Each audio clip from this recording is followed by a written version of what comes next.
আজকে আমরা আছি হোটেল সিশোর, কন্যাকুমারী। হোটেলের রুম থেকে এই ভিডিওটা করছি। এখান থেকে ডাইরেক্ট দেখা যাচ্ছে থিরুভাল্লালুবার স্ট্যাচু। কন্যাকুমারীর খুব ফেমাস স্ট্যাচুটা থিরুভাল্লালুবার স্ট্যাচু। এখান থেকে দেখাচ্ছে বিবেকানন্দ রক। এখানে স্বামী বিবেকানন্দ ধ্যান করেছিলেন এবং এই মূর্তিটা, এই যে মন্দিরটা উনি স্থাপন করেছিলেন। এখানে একটা চার্চও দেখা যাচ্ছে।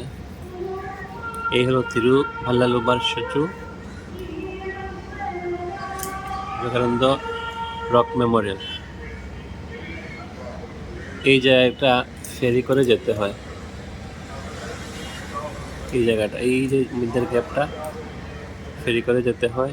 স্ট্যাচু, তারপরে বিবেকানন্দ রক মেমোরিয়াল। এই যে ত্রিবেণী সঙ্গম, তিনটা সমুদ্র এখানে এক হয়েছে: বঙ্গোপসাগর, ভারত মহাসাগর এবং আরব সাগর। তিনটা সমুদ্র এখানে এক হয়েছে। এই রুম থেকে ভিডিওটা করছি আমি।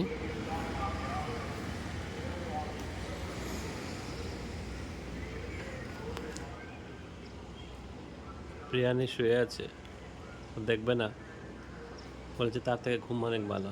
সানরাইজ দেখবো আমরা, কিন্তু সানরাইজ দেখা যাচ্ছে না, আকাশ মেঘলা। অনেক লোক এখানে গিয়ে দাঁড়াচ্ছে।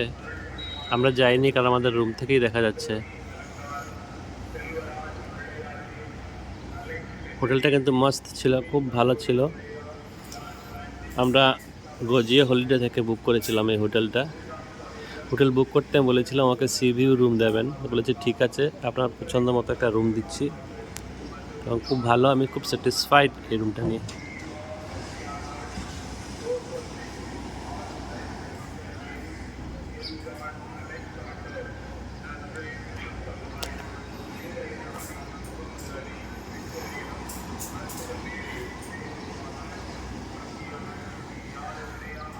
অনেক লোক এসছে সানরাইজ দেখার জন্য, কিন্তু কেউ অ্যাকচুয়াল সানরাইজটা দেখতে পারছে না।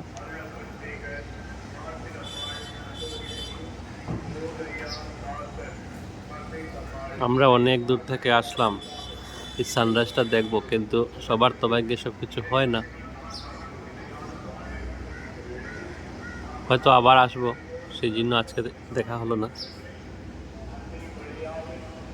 দেখুন আকাশটা কীভাবে মেঘাচ্ছন্ন, বৃষ্টি যদিও হচ্ছে না।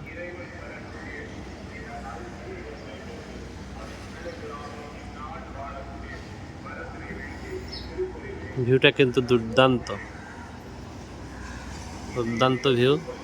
হোটেলের রুম থেকে দেখা যাচ্ছে।